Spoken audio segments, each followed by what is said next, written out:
Check out Ignited Minds Tutorial's latest video on some basic concepts of chemistry, where they cover previous year's questions from IIT, NET, and CET exams.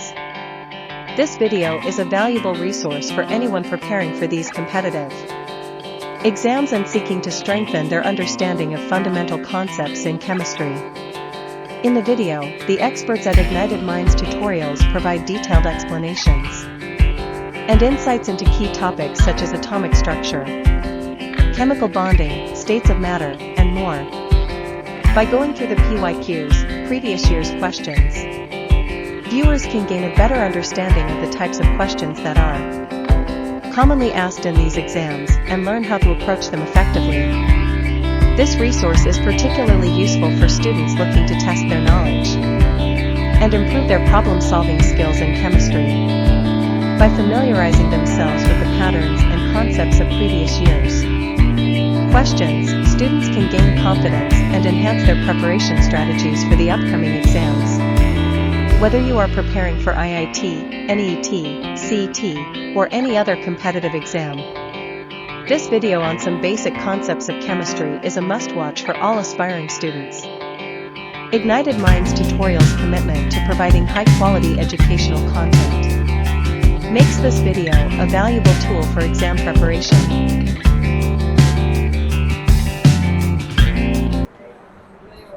नहीं हुआ ना? ठीक है, इसको pending रखते हैं अपन.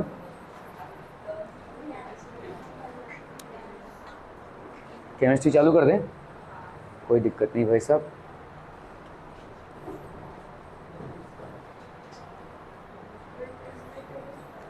Okay, people, in chemistry today we will start with. ये थोड़ा पागल इंसान है क्या यार? मेरे को मैसेज करता है मैं 28 तारीख को गांव जा रहा हूँ और आज आ गया.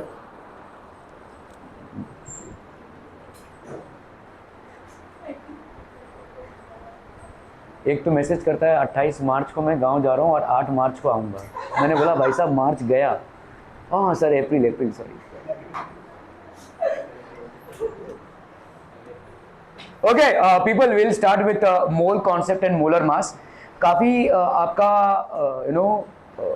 इस टॉपिक को अगर आप देखेंगे ना, जितने भी मॉड्यूल्स वगैरह होंगे इसमें भर भर के सवाल रहेंगे. और एक्चुअली में मोल कॉन्सेप्ट मॉड्यूल्स वगैरह देख लो या किसी भी आप अगर आईआईटी और नीट में जो क्वेश्चंस आए हैं ना, इस टॉपिक से बहुत भर भर के आते हैं. ठीक है, मोल कॉन्सेप्ट में. ओके चलिए भाई साहब, mole concept and molar mass पे हम देखेंगे प्रीवियस ईयर के क्वेश्चंस. ठीक है, तो पहला ही शुरुआत हम करते हैं जेई मेंस के सवाल से. ठीक है, 2022 का सवाल है. 2 gram of H2 gas is absorbed on 2.5 gram of platinum powder. Actually platinum powder जो होता है वो H2 को एब्जॉर्ब करता है. ये एक और भाई साहब. ठीक है, 2 gram of H2 gas is absorbed on 2.5 gram of platinum powder at 300 kelvin and 1 bar of pressure. ठीक है, तो प्रेशर भाई साहब आपका यहाँ पे दिया हुआ है 1 बार. देखो प्रेशर जब 1 बार या 1 एटमॉस्फेयर जैसा भी दिया रहेगा ना, उसका सीधा ताल्लुक है आपके आर से. यहाँ पे देखो आर की वैल्यू दी हुई है, तो मतलब प्रेशर भी आपको बार में दिया हुआ है और आर की वैल्यू भी आपके बार में है. So you would not have a problem in solving. कोई कन्वर्जन नहीं करना पड़ेगा आपको. इस जैसे ही सवाल मिलता है ना, इन सब चीज़ों के बारे में सोचा कीजिएगा कि भाई साहब आर आपको ऐसे दिया हुआ है और प्रेशर बार में दिया है, तो मुझे बार से एटमॉस्फेयर या और किसी में कन्वर्ट नहीं करना है. ठीक है, ओके चलिए. तो यहाँ पे आपका देखो 2 gram of H2 gas is absorbed on 2.5 gram of platinum. Platinum basically hydrogen gas को अब्जॉर्ब करता है at 300 kelvin and 1 bar pressure. The volume of the gas absorb पर ग्राम ऑफ एब्जॉर्बेंट. एब्जॉर्बेंट मतलब आपका प्लैटिनम. ठीक है, 1 ग्राम कितना absorb करेगा? 2.5 ग्राम इतना अब्जॉर्ब कर रहा है, तो 1 ग्राम कितना अब्जॉर्ब करेगा? ठीक है, ओके. तो पहले तो अपन देखो यहाँ पे ये जो 2.5 ग्राम ये गैस का मास दिया हुआ है. गैस का मास से हमको कोई मतलब नहीं है, हमको यहाँ पे वॉल्यूम निकालना पड़ेगा. तो वॉल्यूम निकालने के लिए भाई साहब क्या करेंगे? पीवी क्या होता है? आइडियल गैस इक्वेशन nRT होता है भाई साहब. n is the number of moles. We all are aware of this equation. Okay, तो यहाँ पे वॉल्यूम कितना हो जाएगा बोलो? nRT by P. ठीक है, n की वैल्यू मतलब mass of the gas upon molecular mass. समझ में आ रहा है भाई साहब? n मतलब क्या हो जाएगा, weight of the gas upon its molecular mass, R T upon P. चलिए भाई साहब अभी वेट डालते हैं यहाँ पे, वेट कितना दिया हुआ है गैस का 2 ग्राम्स, और हाइड्रोजन गैस का मॉलिक्यूलर मास भाई साहब कितना हो जाएगा 2 इंटू 1 दैट्स 2, तो ये हो गया 2/2 इंटू आर, आर की वैल्यू भाई साहब कितनी हो जाएगी यहाँ पे दी हुई है 0.083 लीटर बार यानी क्या क्या केल्विन और भाई साहब पर मोल, ठीक है ओके, अपॉन भाई साहब इंटू टी, टी हो गया आपका कितना 300, ठीक है, ये हो गया आपका केल्विन, ये मर गया भाई साहब, ठीक है ओके, और यहाँ पे 2/2 मोल पर मोल है तो ये भी वैसा मर गया ओके, लीटर मार, और यहाँ पे प्रेशर है आपका कितना 1 बार, ठीक है, ये और ये कैंसिल हो गया तो बचा आपका लीटर, ठीक है, जैसा आना चाहिए वॉल्यूम में ओके, तो 2/2 ये हो गया 1, 0.083 इंटू 3 कर लो भाई साहब कितना हो गया 3 3 9, 8 3 24 और 8 3 24, 25 26 सही है भाई साहब, नहीं 3 3 9 नहीं 8 3 24 होगा ना, इतना लंबा कहाँ से हो गया भाई साहब 249 है ना, और 2 0 भाई साहब 2 0 पॉइंट आप लगाओ भाई साहब 1 2 3, तो 1 2 3 24.9 लीटर्स हो गया ये, ठीक है, H2 का भाई साहब कितना हो गया 24.9 litres, are we clear on this one people, हम ठीक है ओके। अभी यहाँ पे देखो पूछा है volume of the gas observe, तो आपका यहाँ पे अपन सीधा सीधा क्या लिख सकते हैं 2.5 ग्राम ऑफ प्लैटिनम ऑब्जॉर्ब्स कितना हाइड्रोजन 24.9 लीटर्स ऑफ हाइड्रोजन भाई साहब, चलो 1 gram of platinum absorbs 24.9 upon 2.5 litres of hydrogen, ठीक है, यहाँ पे यही पूछा ना वॉल्यूम ऑफ गैस ऑब्जॉर्ब पर ग्राम ऑफ द ऑब्जॉर्बेंट, तो अभी कितना है भाई साहब, तो इसको करेंगे तो कितना आ जाएगा यार, इसमें ऑप्शन अच्छा फिल इन द ब्लैंक्स है ओके, ठीक है, तो करो वैसा कितना आएगा ये 249 बाई अप्रोक्सीमेटली 10 के हिसाब से आ जाएगा भाई साहब 249 9.96, ठीक है, सो दैट विल बी 9.96, ठीक है 9.96 लीटर्स, ठीक है, तो अप्रोक्सीमेटली आपका आंसर यहाँ पे आ जाएगा भाई साहब 9.96, क्लियर हम पीपल हम ओ हो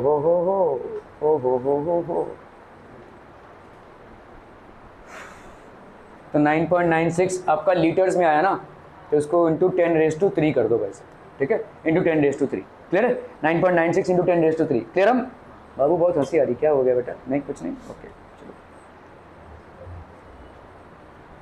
चलो भाई साहब एक और जेई मेंस का सवाल है, a commercially cold concentrated HCl is 35% HCl by mass. If the density of this commercial acid is 1.5 gram per milliliter, the molarity of the solution is how much?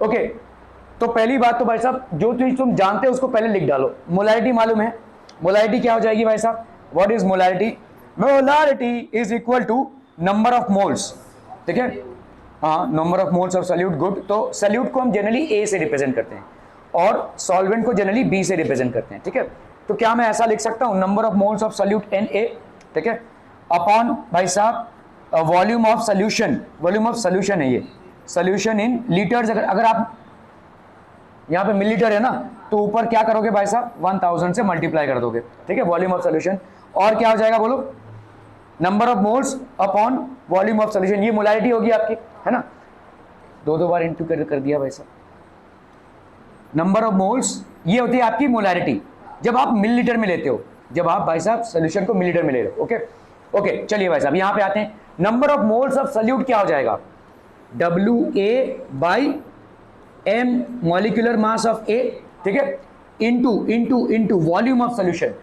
अभी यहां पे देखो ध्यान से क्या दिया हुआ है तुमको, density of this commercial acid, density दी हुई है, डेंसिटी को वॉल्यूम में कैसे कन्वर्ट करेंगे, वॉल्यूम क्या होता है, वॉल्यूम ऑफ सॉल्यूशन को अगर आपको डेंसिटी में लाना है, वॉल्यूम इज इक्वल टू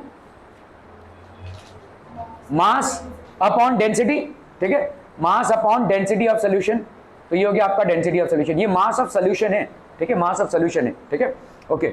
चलिए भाई साहब अभी हम करते हैं यहाँ पे, this will B if the density of this commercial acid is, कितना है भाई साहब आपका, ये हो गया mass of solution upon density, density of solution ऊपर गया भाई साहब, डेंसिटी ऑफ सोल्यूशन इनटू 1000, ठीक है, क्लियर है? क्या ये समझ में आ रहा है भाई साहब? ये मास, अगर कंफ्यूजन हो रहा है तो हम यहाँ पे वेट लिख दें, केमिस्ट्री में मास और वेट में कोई फर्क नहीं है, ठीक है? तो अगर तुम ध्यान से देखो इसमें, इस चीज को मैं थोड़ा सा मॉडिफाई करूंगा, ठीक है? ये डेंसिटी ऑफ सोल्यूशन है, यहां तक समझ में आया सबको? Okay, now look at this, बहुत ध्यान से देखना, अगर मैंने WA by W of solution into 100 किया तो ये क्या होगा? ये वही होगा, देखो मास परसेंटेज, समझ में आ रहा है? क्लियर है? Weight of solute upon weight of solution into 100 is mass percentage. Okay, चलिए भाई साहब, तो अपन क्या करेंगे, वेट ऑफ सोल्यूशन ये और इसके 2 जीरो को चुरा लो भाई साहब, ठीक है? तो क्या बचेगा, 1 जीरो बचेगा, मतलब ये कितना हो गया तुम्हारा, this will B mass percentage, wait percentage हो गया ये इतना, ठीक है? कितना बचा अभी, density of solution into 10 upon भाई साहब मास of molecular mass of solute. क्या ये समझ में आ रहा है बच्चा बाड़ी? Is it clear? ठीक है, हमने यहां पे जो डेटा दिया हुआ है उससे इसका कन्वर्जन किया हुआ है, ठीक है? तो वेट परसेंटेज कितना दिया हुआ है आपका, 35, ठीक है, 35। डेंसिटी ऑफ सोल्यूशन कितनी दी हुई है, 1.46 into 10 upon molecular mass of HCl कितना हो जाएगा भाई साहब, 35 प्लस 1 36.5, तो ये हो गया आपका 36.5, ये हो गई आपकी मोलैरिटी। क्या है, समझ में आ रहा है भाई साहब? ये कितना आ रहा है, ये 14, एग्जैक्ट 14 आ रहा है, एग्जैक्ट ये डिवाइड करके 14 आ रहा है, बहुत बढ़िया भाई साहब। चलिए, तो ये हो जाएगा भाई साहब आपका 14। Are we clear on this one? यहां पे इस चीज को आप चाहे तो देख लो, अगर वेट परसेंटेज चाहे तो कहीं भी लिख लो, molarity will be equal to weight percentage into density of solution, अगर मिलीलीटर्स में है तो 10 से मल्टीप्लाई करके upon mass of molecular mass of solute actually, ठीक है? ये हो जाएगा मोलैरिटी। क्लियर है? Are we clear clear clear on this one people? Okay okay okay,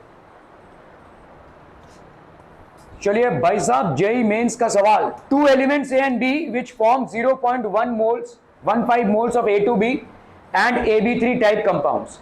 If both A2B and AB3 weigh equally, then the atomic weight of A is as compared to atomic weight of B. Try कीजिए।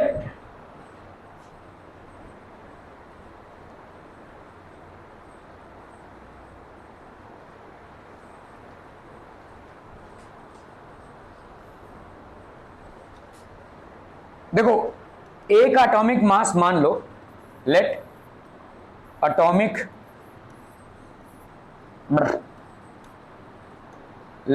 Atomic mass of A be X and say let atomic mass of B be Y, ठीक है? Okay, moles मतलब क्या होता है बोलो, तो A2B, ठीक है, A2B का लेट से आपने वेट लिया W, ठीक है?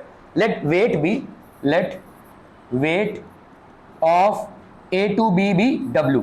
देखो यहां पे if both A2B and AB3 way equally, तो इसका मतलब देयरफॉर A3B का वेट टेकन कितना है, इसका भी भाई साहब W होगा, है कि नहीं? दिया हुआ है, आपने जितना A2B लिया है उतना ही A3B लिया है।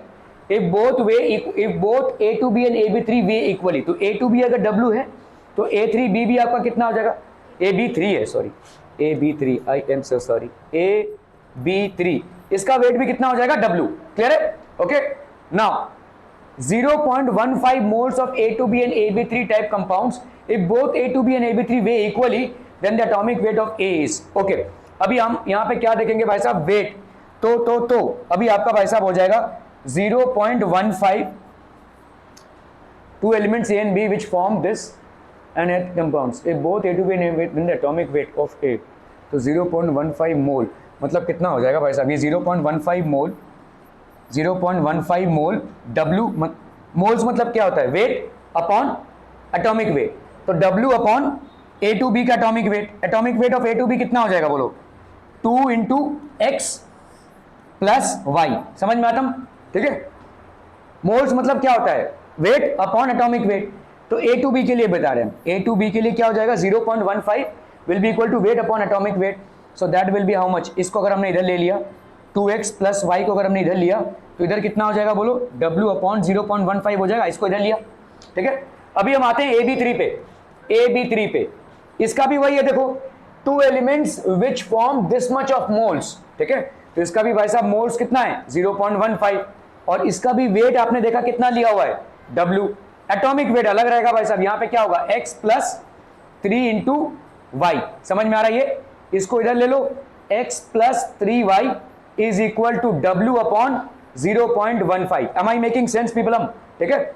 ये हो गया आपका इक्वेशन 1, ये हो गया भाई साहब आपका इक्वेशन 2, दोनों में भी राइट हैंड साइड में क्या है ये है, ठीक है। तो इसका मतलब ये पार्ट और ये पार्ट आपका क्या हो जाएगा बराबर, ठीक है। So from 1 and 2, from 1 and 2 यहां पे क्या लिख सकते हैं बोलो, 2x plus y is equal to x plus 3y, ठीक है। तो 2x माइनस एक्स ये हो गया x, 3y माइनस वाई तो ये हो गया 2y, ठीक है। तो x की वैल्यू क्या हो गई भाई साहब 2y। Are we clear on this one people? तो then atomic weight of A यहां पे भाई साहब ऐसा क्यों दे दिया है, ए कैपिटल होना चाहिए भाई साहब। Atomic weight of A is 2 times of atomic weight of B. Are we getting this people? क्या ये समझ में आ रहा है? ओके बहुत बढ़िया। चलिए भाई साहब उड़ी बाबा, असर्शन रीजन ये मेरे को, चलो असर्शन रीजन भाई साहब जेई मेंस का सवाल है। Given below are 2 statements, one is level, ठीक है। At 10 degree centigrade, the density of a 5 molar solution of KCl, potassium chloride, atomic mass so and so, is x gram per milliliter. The solution is cooled to minus 21 degree centigrade. The molality of the solution will remain unchanged. Okay. Reason क्या दिया हुआ है? The molality of solution does not change with temperature as mass remains unaffected with temperature. एकदम फालतू सा सवाल है, इतना बड़ा आपको दिया हुआ है, आप इस चक्कर में फंसेंगे और कैलकुलेट करते बैठ जाएंगे, ठीक है। पूरे एनटीए का एक ही पर्पस है, एनटीए मतलब नेशनल टेस्टिंग एजेंसी, आपको कंफ्यूज करना, ठीक है। तो अगर बहुत इससे देखोगे ये, तो ये आपका क्या है, ये है क्या, किसकी बात कर रहा है ये, मोलालिटी की। और मोलालिटी होती क्या है, number of moles upon weight of solution, ठीक है, इन केजी। अगर केजी में लिया है आपने तो ये होगा, और अगर आपने भाई साहब अगर ग्राम में लिया है तो ऊपर 1000 से मल्टीप्लाई होगा। तो ना ही टेम्परेचर से ये चेंज होने वाला है और ना ही टेम्परेचर से वेट चेंज होने वाला है।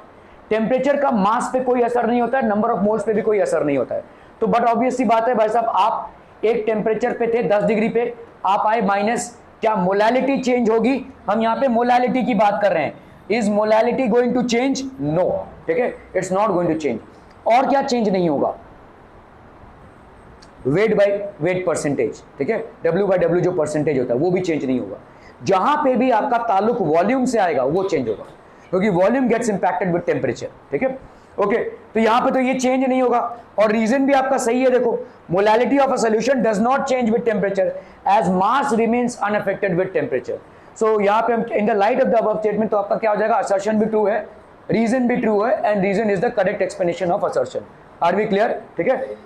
आप बहुत सारा टाइम, देखो यही टाइम को किल करना है, ठीक है। ये बहुत सारा टाइम आप इतने में, अरे बाप रे इतना कुछ है, कैलकुलेशन करके बैठ जाओगे, लेकिन एक्चुअली कुछ है नहीं। सिर्फ इतना है कि एक सोल्यूशन लिया गया है, उसकी कोई मोलालिटी है और इस सोल्यूशन का टेम्परेचर में चेंज लाया गया है, तो क्या उसकी मोलालिटी चेंज होगी? नहीं, इतना ही सार है इसका, ठीक है। और रीजन भी देखोगे तो वही है। तो आइडियली ना ऐसे सवालों में आपका आधे मिनट से ज़्यादा नहीं लगना चाहिए, लेकिन आप 3-4 मिनट वेस्ट कर दोगे इसको पढ़ने में, और फिर भाई साहब कैलकुलेशन अतरंगी कर लेंगे, ठीक है। Are we clear on this one people? Okay,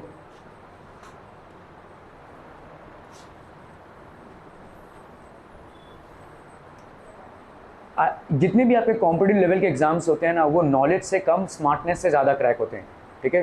so inbuilt कीजिए, जितना आप प्रैक्टिस करेंगे ना, और टाइमर के साथ इनबिल्ट कीजिए भाई साहब, टाइमर एक लगाइए और उसके साथ टाइमिंग के साथ कीजिए, आप देखेंगे धीरे धीरे आप इंप्रूव होते जाएंगे। एप्लीकेशन है ये, ठीक है। If a rocket runs on a fuel, अच्छा ये फ्यूल है भाई साहब, एंड लिक्विड ऑक्सीजन, अच्छा ठीक है, ऑक्सीजन इसका बर्निंग कराएगा। The weight of oxygen required and CO2 released for every litre of fuel respectively are given density of fuel. देखो कोई भी फ्यूल का जो फॉर्मूला होता है वो क्या होता है, कोई भी फ्यूल अगर बर्निंग हो रही है, किसी को याद है भाई साहब, CXHY ये फ्यूल हो गया हाइड्रोकार्बन, इसको अपन ऑक्सीजन के साथ कंबाइन करेंगे, मतलब ये ऑक्सीजन इसको बर्न कराएगा, यहां पे क्या बनता है, कम से कम एक CO2 बनेगा। देखो अगर याद नहीं भी आ रहा है तो इससे ऐसे करो, तो कितने कार्बन है यहाँ पे X, ये O2 का क्या मतलब न्यूमेरिकल कोफिशिएंट होगा, we are still not aware of it, ठीक है। So let's calculate this. यहाँ पे X CO2 तो बनना ही बनना है, हर हाइड्रोकार्बन में ये प्रोडक्ट्स बनेंगे, water, carbon dioxide and energy. मुझे बताओ कितना वाटर बनेगा, बोलो। यहाँ पे Y है और यहाँ पे H2O है, तो ऑब्वियसली बात है यहाँ पे कितना हो जाएगा, Y/2 हो जाएगा। Are we getting this people, हम Y/2 होगा तभी तो उसके साथ बैलेंस हो रहा है, ठीक है। ओके अभी हम आते हैं O2 पे। देखो मेरे यहाँ पे राइट हैंड साइड में कितना O2 तुमने लिया, 2x है ना, O कितना हुआ तुम्हारा, O 2x plus Y/2, 2x plus Y/2, clear है। लेफ्ट हैंड साइड में O2 फॉर्मेट में है, तो O2 कितना हो जाएगा, O2 मतलब इसका आधा होगा ना, मतलब x प्लस Y/4 होगा, है कि नहीं। देखो मामला समझ में आ रहा है। तुमने राइट हैंड साइड में क्या किया, इतना O तुम्हारा लग रहा है ना, तो तुमको लेफ्ट हैंड साइड में इतना O चाहिए, लेकिन लेफ्ट हैंड साइड में O के फॉर्मेट में नहीं है, O2 के फॉर्मेट में है, तो मतलब जो भी तुम्हारा इधर का है रिक्वायरमेंट वो इधर कितना हो जाएगा। मतलब देखो ना, अगर मैं यहाँ पे x प्लस Y/4 और ये O2 ले तो भाई साहब ये 2 से मल्टीप्लाई होगा ही ना, तो मतलब कितने का हो गया, 2x प्लस Y/2 O2, है ना भाई साहब, ये समझ में आ रहा है भाई साहब, O एक्चुअली O, ठीक है। तो इधर कितना हो जाएगा बोलो, x प्लस Y/4। तो ये जो कोफिशिएंट है ये तो सिंपल एक्सप्लेनेटरी है, ये वाला भी एक्सप्लेनेटरी है, इसमें थोड़ा सा तकरम लगाइए, ये आपका x प्लस Y/4 होगा। Is this understood. ये आपका standard equation of a burning of a fuel है और अ हाइड्रोकार्बन है, ठीक है, क्लियर है। ओके तो आप भाई साहब यहां पे क्या लिख सकते हैं, CXHY plus x plus Y/4 O2 is equal to x CO2, ठीक है, plus Y/2 H2O plus energy, ठीक है। ओके चलिए भाई साहब इसको करते हैं। तो अभी हमारा क्या है, यहाँ पे C15 है, H30 है, ठीक है। तो यहाँ पे कितना हो जाएगा, 15 प्लस 30 40, x प्लस Y/4 है, x प्लस, ठीक है। चलिए करते हैं भाई साहब, यहाँ पे x हो गया तुम्हारा 15 प्लस 30/4, इसको अपन क्या लिख सकते हैं भाई साहब, 15 प्लस 30/4, तो ये हो गया आपका, अगर यहाँ पे 4 लिया हमने, 60 प्लस 30 90/4, अरे बाप रे, 45/2 लिख सकते हैं। चलिए तो यहाँ पे लिख दिया हमने 45/2 O2, है ना भाई, ऐसा लिख सकते हैं कि नहीं, 45/2 O2 हो गया ये। ओके इधर कितना बनेगा भाई साहब आपका, 15 CO2 plus 30/2 that is 15 H2O, ठीक है, क्लियर है। ये बन रहा है भाई साहब आपका इक्वेशन, ठीक है। ओके अभी आपका देखो यहाँ पे डेंसिटी ऑफ द फ्यूल दिया हुआ है कितना, 0.756, ठीक है, this is the density of the fuel. The weight of oxygen required and CO2 released, ये दोनों कैलकुलेट करना है, मतलब आपको ये और ये कैलकुलेट करना है for every litre of fuel. तो आपका डेंसिटी कितना दिया हुआ है, density of the fuel is how much, 0.756 ग्राम पर मिलीलीटर है डेंसिटी ऑफ द फ्यूल, ठीक है। तो 1 लीटर मतलब कितना हो जाएगा भाई साहब, यहाँ पे मिलीलीटर मतलब, तो 1 मिलीलीटर का वेट कितना है, 1 मिलीलीटर का वेट है 0.756, तो 1000 मिलीलीटर का वेट कितना हो जाएगा भाई साहब, सिंपल ये हो जाएगा आपका कितना, 756 ग्राम्स। क्या ये समझ में आ रहा है, इधर 1000 से मल्टीप्लाई किया तो उधर भी आपका 1000 से मल्टीप्लाई हो गया, ठीक है। तो मतलब 1 लीटर का वेट कितना हो गया, 756 grams. Are we clear through this one people, हम समझ में आता हम, ओके चलिए भाई साहब, ठीक है। तो 756 ग्राम्स हो गया 1 लीटर का weight, okay. 1 litre of the fuel weighs how much, 756 grams, ठीक है। ओके अभी यहाँ पे देख लो भाई साहब, ये फ्यूल है आपका, ठीक है, इसका मोलारिटी निकालिए कितना आएगा, 15 इंटू 12, 15 इंटू 12 कितना आएगा भाई साहब, 30 और इधर आ गया 15, 180 है ना, और 30 इंटू 1, तो तुम्हारा इसका मॉलिक्यूलर वेट कितना हो गया 210, ठीक है। 210 will require how much of 210 gram of fuel, that is C15H30 requires, तुमको यहाँ पे पूछा है कितना भाई साहब ऑक्सीजन रिक्वायर्ड और कितना कार्बन डाइऑक्साइड रिलीज होगा, रिक्वायर्स कितना ऑक्सीजन भाई साहब 45/2 इंटू ऑक्सीजन का मॉलिक्यूलर मास कितना है 32, ठीक है, इतना ऑक्सीजन का रिक्वायरमेंट है ऑफ O2, है ना भाई साहब, क्लियर है, समझ में आ रहा है ये, ओके।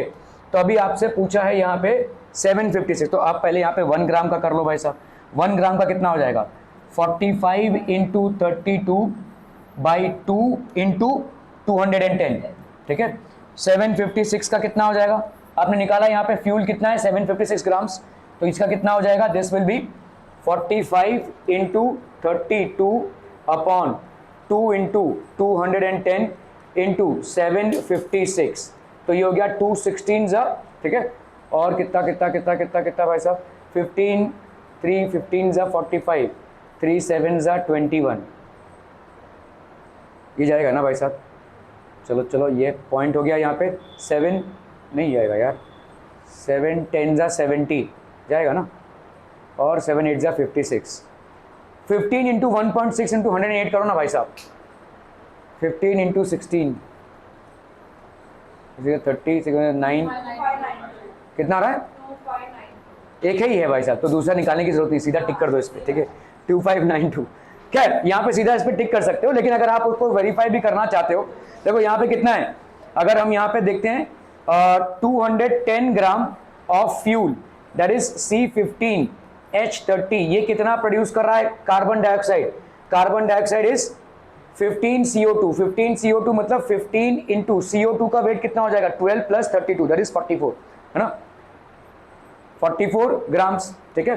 तो 1 ये कितना में प्रोड्यूस करेगा 15 इंटू 44/210, तो 756 कितने में प्रोड्यूस करेगा भाई साहब 15 इंटू 44 इंटू 756/210, ठीक है।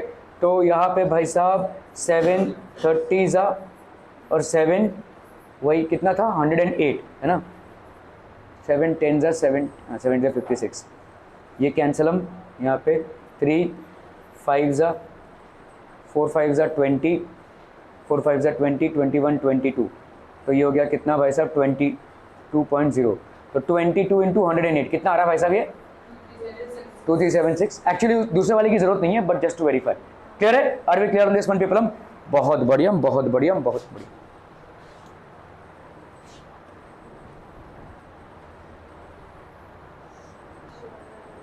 Okay, granule of volatile organic compound is a component of rose oil.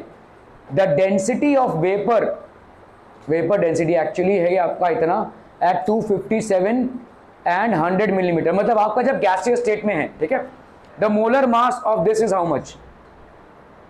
Litre atmosphere kelvin पर मोल, जहां पे भी आर दिया रहा है आपके लिए हिंट है, आप कौन सा इक्वेशन यूज करेंगे, गैस इक्वेशन यूज करेंगे, PV = nRT, ठीक है, ओके। अभी आपको यहाँ पे ये देखना है कि आपको ये एटमॉस्फेयर में दिया हुआ है और प्रेशर इसमें कितने में दिया हुआ है, हमेशा इसको देखना है, ये आर का मतलब ही ये है कि आपको पहले देखना है प्रेशर किसमें है, ठीक है। तो प्रेशर आपका कितना है, देखो आपको मालूम है 760 मिलीमीटर मतलब कितना होता है 1 एटमॉस्फेयर, है ना, तो भाई साहब 1 मिलीमीटर कितना हो जाएगा 1/760 एटमॉस्फेयर, सो भाई साहब 100 मिलीमीटर कितना हो जाएगा, this will be 100/760 atmosphere, am I making sense people, हम इसको कन्वर्ट करना है, ठीक है। ये हो गया आपका प्रेशर, सो प्रेशर आपका कितना हो गया 100/760 एटमॉस्फेयर, ठीक है, ओके। मोलर मास आपको कैलकुलेट करना है, आपका भाई साहब यहाँ पे PV कितना होता है nRT, है ना, मतलब आपका W ये हो जाएगा आपका W/m, ठीक है। आपको ये मोलर मास कैलकुलेट करना है, तो m = W, ये V इधर आया है कि नहीं, RT बाई P, क्या ये समझ में आ रहा है? इस V को हमने M को इधर ट्रांसफॉर्म किया और PV को इधर डाला। अभी W बाई V क्या हो जाएगा? वेट अपॉन वॉल्यूम क्या होता है? डेंसिटी। ठीक है, तो अपन क्या लिख सकते हैं यहाँ पे? Density RT by P। Density आपको दी हुई है, देखो यहाँ पे कितना है, 0.46 ग्राम्स पर लीटर। R की वैल्यू 0.082 लीटर एटमॉस्फेयर, ये पूरे खानदान के साथ आ रहा है अपना, पर मोल्स। ठीक है, और भाई साहब यहाँ पे कितना हो जाएगा? This is T, that is how much? 257। 257 मतलब हो गया आपका कितना? 257 प्लस 273 केल्विन में, प्लस 7 10, 5 प्लस 1 6, 6 प्लस कितना? 530। ओके चलिए भाई साहब 530। Okay, RT upon P, P कितना है भाई साहब आपका? 100 और ऊपर जाएगा आपका क्या? 760। ठीक है, देखो यहाँ पे पूछा है नियरेस्ट इंटीजर। भाई साहब जहाँ पे कैलकुलेशन नहीं, 100 है, आराम से कैलकुलेशन हो सकता है, लेकिन यहाँ पे इनको नियरेस्ट इंटीजर चाहिए। चलिए भाई साहब कोई दिक्कत नहीं, तो यहाँ पे कैलकुलेट करना है आपको, किससे किससे मल्टीप्लाई करना है? 76 इंटू 0.46 इंटू 0.082 इंटू 53, कितना आ रहा है? 151 व्हाटएवर। ठीक है, इसको मल्टीप्लाई करना पड़ेगा आपको। Are we clear on this one people? हम क्लियर है? क्लियर है? Okay okay okay. JEE mains का सवाल, बहुत भर भर के सवाल आए भाई साहब इस कॉन्सेप्ट से। ओके, प्रोडक्ट आप देखो ये 2022 का ही चल रहा है, इतने सारे सवाल मोल कॉन्सेप्ट में। Okay, production of iron in blast furnace follows the following equation.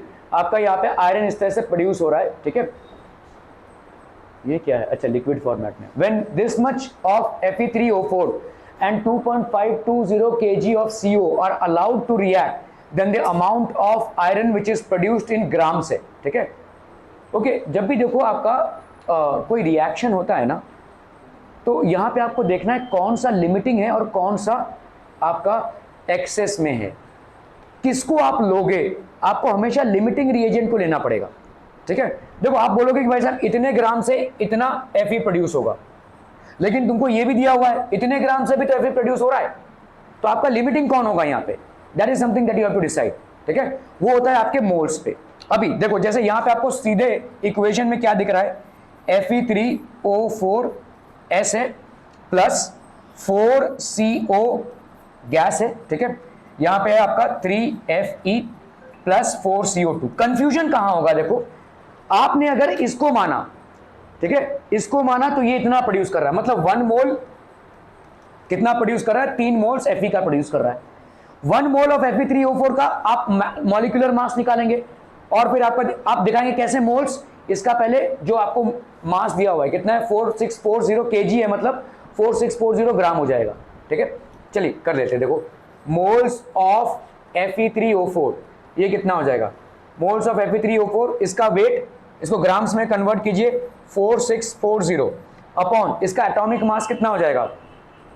भाई साहब कर लो, Fe3 है भाई साहब 56 इंटू 3 प्लस 4 इंटू 16, कितना आ रहा है बोलो? ये 56, 3 6 18, 5 3 15, 116, 168 plus 64, so that will B 8 plus 4 12, 6 plus 1 7 13, 232। ठीक है, तो ये हो गया 232, that is going to be how much?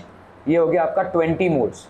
ये हो गया 20 मोल्स ऑफ Fe3 ऑफ क्या है भाई साहब? Fe3O4। चलिए भाई साहब वेरी फटाफट हम यहाँ पे कार्बन मोनोऑक्साइड का निकालते हैं। ठीक है, कार्बन मोनोऑक्साइड का 1 मोल कितना हो जाएगा बोलो? यहाँ पे moles of carbon monoxide, moles of carbon monoxide.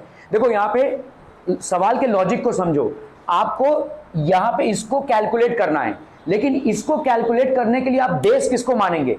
इसको कि इसको? इसीलिए जरूरी है कि ये हम डिसाइड करें कि लिमिटिंग रिएजेंट कौन है और एक्सेस में कौन है। ठीक है, ओके, तो मोल्स ऑफ CO कितना है भाई साहब आपका? यहाँ पे CO का एटॉमिक मास कितना हो जाएगा? 12 प्लस 16, दैट इज 28 है ना, दैट इज 28।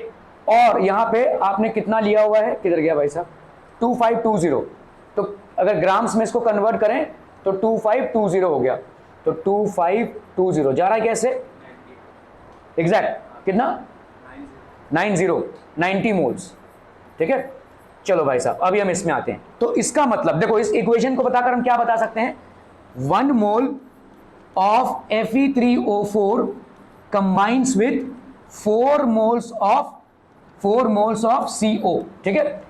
तो अब बताओ भाई साहब 20 मोल्स किसके साथ कंबाइन करेगा, कितने के साथ, नहीं, देखो देखो देखो यहां पे क्यों मैं इसमें जा रहा हूं उसको समझो।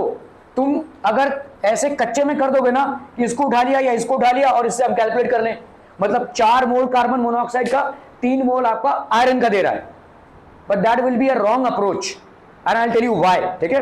क्योंकि यहां पे 1 मोल ऑफ Fe3O4 कितने के साथ रिएक्ट कर रहा है, 4 मोल्स कार्बन।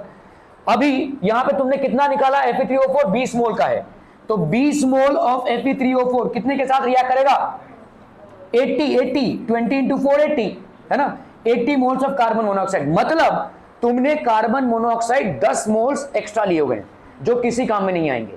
तो इसीलिए तुम्हारा एक्सेस रिएजेंट कौन है, ये, और एक्सेस रिएजेंट को तुम मोलर कैलकुलेशन में यूज नहीं करते हो, तुम हमेशा लिमिटिंग रिएजेंट को यूज करोगे। Are we clear on this one? So this is the purpose of finding the moles, ठीक है। और फॉर्चुनेटली यहां पे आपको इक्वेशन दिया हुआ है, ठीक है। Are we clear? सो हम कार्बन मोनोऑक्साइड को यूज नहीं करेंगे। So now we will switch our base of calculation only and only to Fe3O4। Are we clear? Clear on this one people? हम चलिए अभी हम इसको करते हैं। देखो 1 मोल ऑफ Fe3O4 भाई साहब कितना दे रहा है, 3 मोल्स ऑफ Fe दे रहा है भाई साहब।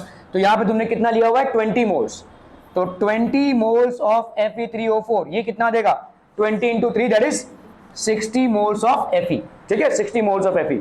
अभी यहां पे तुमको पूछा गया है कि अमाउंट ऑफ आयरन कितना होगा। भाई 1 मोल आयरन का मास कितना है, 56 ग्राम्स, ठीक है। तो 60 मोल्स ऑफ आयरन का वेट मास कितना हो जाएगा, 56 into 60 that will be how much, 6 6 36, 5 6 30, 31 32 33, 3360, ठीक है। ये ऑप्शन सी। सवाल में कैलकुलेशन का मतलब समझ में आ रहा है भाई साहब। आपने अगर कार्बन मोनोऑक्साइड को विदाउट कैलकुलेशन बेस कंसिडर कर लिया होता तो आपका जो ये वाला वैल्यू निकलता वो गलत होगा। इसीलिए लिमिटिंग और एक्सेस रिएजेंट का डिसीजन आपको लेना पड़ेगा, ठीक है, and that's based on calculations. Are we clear on this one people? Okay okay okay, बहुत बढ़िया जा रहे हैं भाई साहब। चलिए एक लास्ट सवाल निपटाते हैं। Number of grams of bromine that will completely react with 5 gram of pent 1 ओ ये तो ऑर्गेनिक केमिस्ट्री आ गया भाई साहब। ओके चलिए, पेंट 1 1 2 3 4 5 पेंट और 1 मतलब पहले वाले पे आपका डबल बॉन्ड है। तो चलो भाई साहब यहाँ पे कितने एच आ जाएंगे, ये एक एच, ठीक है, आपका भाई साहब यहाँ पे एक एच, यहाँ पे भाई साहब आ गया 2 एच, ठीक है, और यहाँ पे आ गया भाई साहब 2 एच, यहाँ पे आ गए आपके 3 एच, है ना भाई साहब। ये हो गया आपका पेंटीन, ठीक है। Number of grams of bromine that will, आपको मालूम है, थोड़ा सा रिकॉल कीजिए, ऑर्गेनिक केमिस्ट्री में ब्रोमीन टेस्ट होता है फॉर अनसैचुरेटेड हाइड्रोकार्बन्स। और ये ब्रोमीन टेस्ट में होता क्या है भाई साहब, अगर आपका एल्कीन होगा तो एक बॉन्ड पहले गायब होगा, दूसरा बॉन्ड, दोनों में भाई साहब आपका ये पूरा गायब हो जाएगा और ब्रोमीन ऐड हो जाएगा, ठीक है। तो अगर हमने ब्रोमीन से इसका रिएक्ट, तो ब्रोमीन टेस्ट बोलते हैं इसको, ठीक है। सो यहाँ पे आपका क्या हो जाएगा, ब्रोमीन वाटर जो है उसका कलर आपका डीकलराइज हो जाएगा, ठीक है। ओके, तो यहाँ पे हो जाएगा CH, ये हो गया H, और यहाँ पे भाई साहब H, ये हो गया H, हो गया CH, एक आ गया यहाँ पे Br, ठीक है, और यहाँ पे एक C, ये H और दूसरा Br इधर आ गया भाई साहब, है ना, क्लियर है। ये बन जाएगा आपका product. Okay, so atomic mass भाई साहब 80 है। Okay, number of grams of bromine that will completely react with 5 gram of pentene.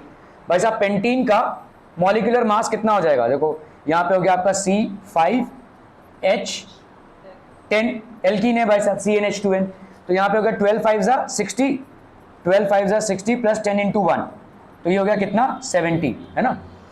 तो एक मोल ब्रोमीन के साथ रिएक्ट कर रहा है, ठीक है।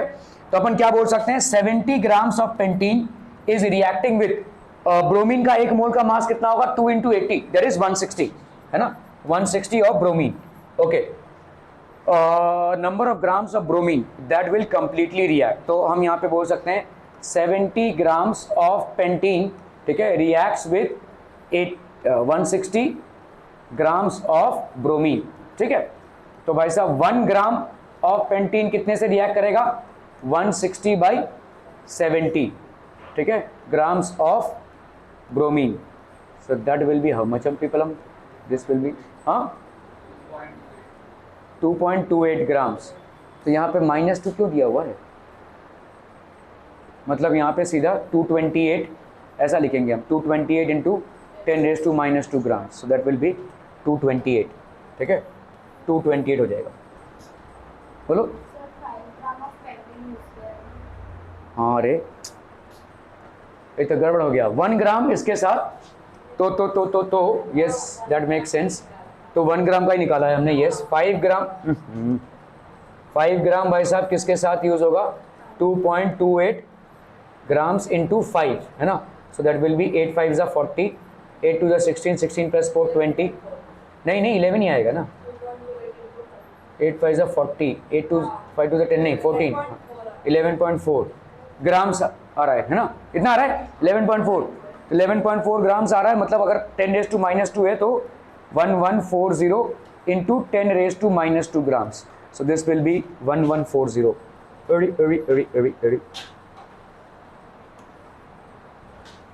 So this is going to be 1140, ठीक है। Okay, head for your chemistry class. Thank you so much for your valuable time.